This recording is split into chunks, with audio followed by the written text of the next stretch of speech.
法国伫咧太平洋的属地新克里多尼亚，因为法国修宪和在地新住民冇投票权，所以引起原住民的不满，爆发抗争。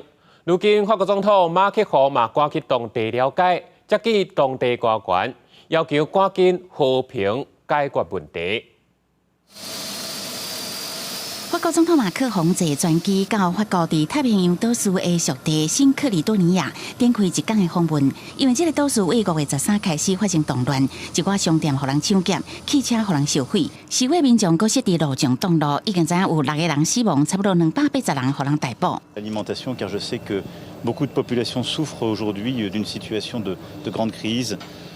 Soit que certains de nos compatriotes soient malades, soit que d'autres aient beaucoup de mal aujourd'hui à s'alimenter. Donc c'est la priorité aujourd'hui de cette visite.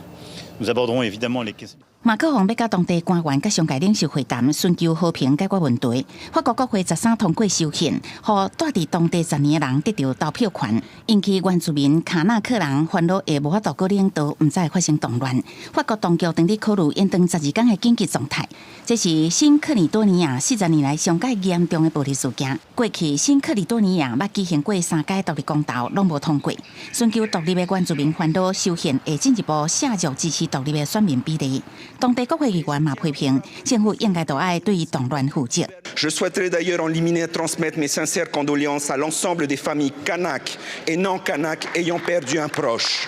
顶礼拜以来，国际热的计数已经大起13%，因为新克里多尼亚热的产量占全球6%。热金属是重要的工业原料，除了运用伫stainless 甲电镀以外，去年因为电动车电池的需要，变做真抢市。而且欧洲议会6月初要举行改选，马克宏当地说服选民支持伊的亲欧盟愿景。啊，不过新克里多尼亚这场动乱煞拍乱马克宏的竞选计划，互伊面临一场政治风暴。